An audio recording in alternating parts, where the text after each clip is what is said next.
दोस्तों, दुनिया की पॉपुलेशन इस वक्त 800 करोड़ के नंबर को पार कर चुकी है और ये स्लो होने के बजाय तेजी से बढ़ रही है। ऐसे में ये ख्याल आना बहुत लाजमी है कि क्या इन लोगों को हम साफ पानी पीने से लेकर इनफ फूड, इलेक्ट्रिसिटी और हाउसिंग जैसी बेसिक सुविधाएं भी दे सकते हैं कि नहीं। और अगर ये काम इतना ही मुश्किल है तो क्या लोगों को और बच्चे पैदा भी करने चाहिए या भी कुछ वक्त के लिए इस चीज को पॉज कर दिया जाए। इसे लेकर दुनिया भर में कई आर्ग्यूमेंट्स हैं और इन सभी पर हम बात करेंगे आज के इस वीडियो में, तो अंत तक बने रहिएगा हमारे साथ। लेकिन वीडियो शुरू होने से पहले अगर आप इस चैनल पर नए हैं या आपने अभी तक इस चैनल को सब्सक्राइब नहीं किया है तो चैनल को सब्सक्राइब करना और बेल आइकन दबाना ना भूलें। सबसे पहले तो इस बात पर ध्यान देना जरूरी है कि हम कितनी तेजी से बढ़े हैं। साल 1804 में पहली बार दुनिया की पॉपुलेशन ने 100 करोड़ का आंकड़ा छुआ था और इस नंबर को 200 करोड़ तक पहुंचने में 123 साल लगे। 1927 में हम 200 करोड़ पर पहुंचे और 1960 यानी 33 साल बाद ही हम 300 करोड़ का आंकड़ा पार कर चुके थे। इसके बाद तो ये ग्रोथ और तेज हो गई। 1960 में 300 करोड़ पर पहुंचने के बाद सिर्फ 14 साल में ही दुनिया 400 करोड़ पर पहुंच गई और फिर 500 करोड़ तक पहुंचने में 13 साल लगे।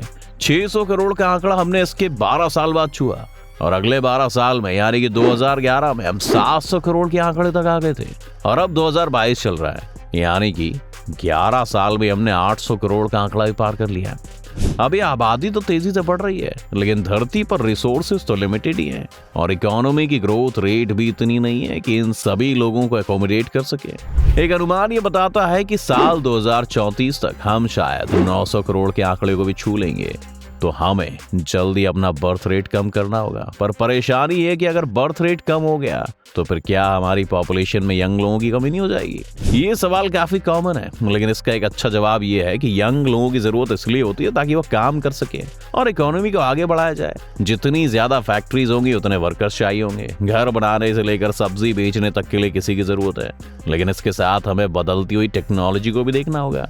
अब ज्यादातर फैक्ट्रीज में रोबोटिक आर्म्स और मशीन्स प्रोडक्शन संभालती हैं। शॉपिंग के लिए भी ऑनलाइन प्लेटफॉर्म है और ड्रोन्स की मदद से डिलीवरी करने की बात चल रही है। तो देखा जाए तो लगभग सभी तरह के लो लेवल वर्क के लिए हमारे पास अब मशीन्स आ गई हैं। इसलिए हमें अब उन लोगों की जरूरत नहीं है जितना हमें लग रहा है। अब हमें क्वांटिटी पर नहीं बल्कि क्वालिटी पर कंसंट्रेट करना चाहिए ताकि मैनुअल वर्क तो सारा मशीन ही करे। बस हमारा काम हो मशीन्स को डिजाइन करना और उन्हें कमांड्स देते रहना। इस काम के लिए उतने यंग लोगों की जरूरत भी नहीं है। लोग कहते हैं कि एक इंटरेस्टिंग सोल्यूशन ये भी है कि लोग नए बच्चे दुनिया में ना लाएं बल्कि जो अनाथ बच्चे हैं उन्हें ही पेरेंट्स अडॉप्ट कर लें, जिससे उनकी जिंदगी बेहतर हो जाएगी और जिन लोगों को पेरेंटिंग का सुख चाहिए वो भी पूरा हो जाएगा। ये लोग एक आंकड़ा भी कोट करते हैं कि दुनिया में इस वक्त 16 करोड़ बच्चे ऐसे हैं जो ऑर्फन्स की कैटेगरी में आते हैं। लेकिन क्या इतने बच्चे काफी हैं? एक तरह से देखा जाए तो नहीं, क्योंकि इस लॉजिक में भी कई गलतियां हैं। पहली गलती तो ये है कि जिन 16 करोड़ ऑर्फन्स की बात हो रही है उनमें वो बच्चे भी शामिल है जिनके पेरेंट्स में से एक पेरेंट जिंदा है। दोनों ही पेरेंट्स के बिना जिंदगी बिताने वाले बच्चों का नंबर दुनिया में 1.8 से 2 करोड़ के करीब है। लेकिन अगर ये बच्चे 16 करोड़ भी होते तो भी आने वाले समय में शायद लोगों को रिप्लेस ना कर पाए। एक रफ कैलकुलेशन की जाए तो 800 करोड़ लोगों में से अगर हम देखें तो 400 करोड़ कपल्स बनेंगे। अब इसमें से हम उन लोगों को हटा भी दें जो बूढ़े हैं, नाबालिग हैं, और वो लोग जो शादी नहीं करना चाहते या शादी के बाद पेरेंट्स नहीं बनना चाहते, तो तब भी हमारे पास 200 करोड़ से ज्यादा कपल्स बच जाएंगे। अगर सभी वन चाइल्ड पॉलिसी भी अपना लें तो करीब 200 करोड़ बच्चों की जरूरत होगी। इसीलिए ये तो मुमकिन नहीं है कि अचानक से लोग बच्चे पैदा करना ही छोड़ दें।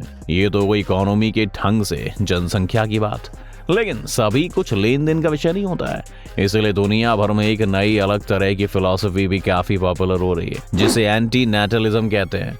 एंटी नेटलिज्म लोगों का ये कहना है कि क्योंकि बच्चों को इस दुनिया में लाने से पहले हमारे पास कोई रास्ता नहीं है कि हम उनसे उनकी मर्जी जान सकें, इसलिए हम उन्हें अनजान रखते हुए इस दुनिया में ले आते हैं और फिर इन बच्चों को जिंदगी के साथ आने वाले सभी दुखों को झेलना पड़ता है। दिन रात मेहनत करनी पड़ती है कि पढ़ सकें, फिर अपने लिए पैसा कमा सकें और फिर रिटायरमेंट के लिए पैसा भी जोड़ें।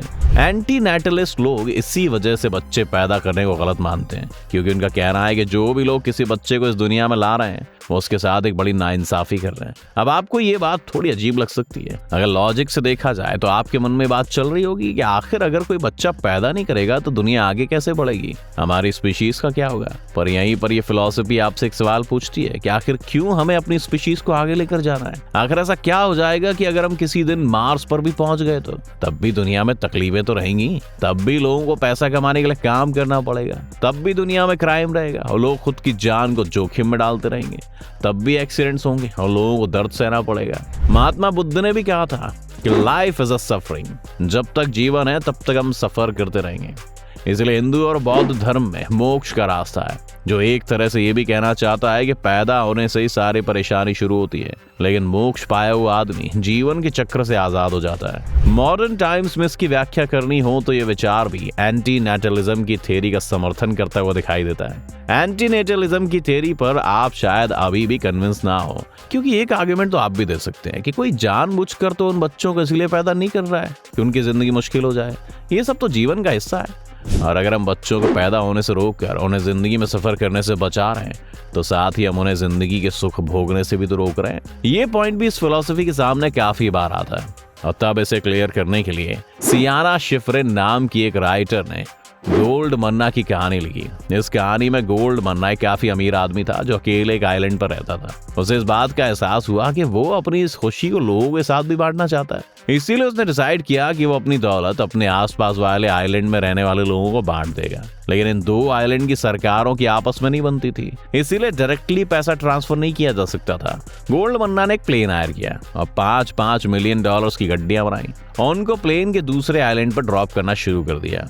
उसने इस बात का भी ख्याल रखा कि ये किसी सेफ जगह पर लैंड करे ताकि किसी को चोट ना पहुंचे। सभी लोगों के पास ये पैसे पहुंचे और वो काफी खुश भी थे, लेकिन एक आदमी काफी अनलकी था और ये नोट डायरेक्टली उसके ऊपर गिर गए, जिससे उसका हाथ टूट गया। अब यहाँ पर सिचुएशन ये थी कि एक तरफ तो उसे $5 मिलियन मिल गए, वहीं दूसरी तरफ उसका एक हाथ टूट गया। उसने कभी ये $5 मिलियन नहीं मांगे थे, लेकिन अब उसके पास वो तो है लेकिन एक हाथ भी नहीं है। शायद वो हॉस्पिटल जाए तो उसका हाथ ठीक भी हो जाए, लेकिन ये प्रोसेस काफी दर्दनाक होगा। यहीं से एंटी नेटलिस्ट लोग एक आर्गुमेंट निकालते और पूछते हैं कि ज्यादा सही था उसे $5 मिलियन मिलना या फिर इसे अनजान रहते हुए वैसे ही रहना जैसे वो कभी था। हालांकि एक दार्शनिक विषय है, इस पर इतना सीरियस होने की जरूरत भी नहीं दोस्तों, क्योंकि कभी ऐसा नहीं होगा कि दुनिया में लोग बच्चे पैदा करना ही छोड़ देंगे। लेकिन जिस बात पर हमें ध्यान देना है वो है वेल्थ इनइक्वालिटी। आज कुछ लोगों के पास तो बहुत सारा पैसा है तो कुछ के पास बिल्कुल भी नहीं है, और ये गैप साल दर साल बढ़ता ही जा रहा है, क्योंकि अमीर वही हो सकता है जिसके पास पहले से ही थोड़ा प्रिविलेज या पैसा हो। अगर इस चीज को जल्दी सॉल्व नहीं किया गया तो फिर एक दिन परेशानी जरूर आएगी। इस पूरे विषय पर आपका क्या सोचना है हमें कमेंट सेक्शन में जरूर बताएं। उम्मीद है आपको आज की इस वीडियो से काफी कुछ नया सीखने को मिला होगा। अगर आपको वीडियो पसंद आया तो वीडियो को लाइक करें, और अगर आप इस चैनल पर नए हैं तो जाने से पहले चैनल को सब्सक्राइब करना भी ना भूलें।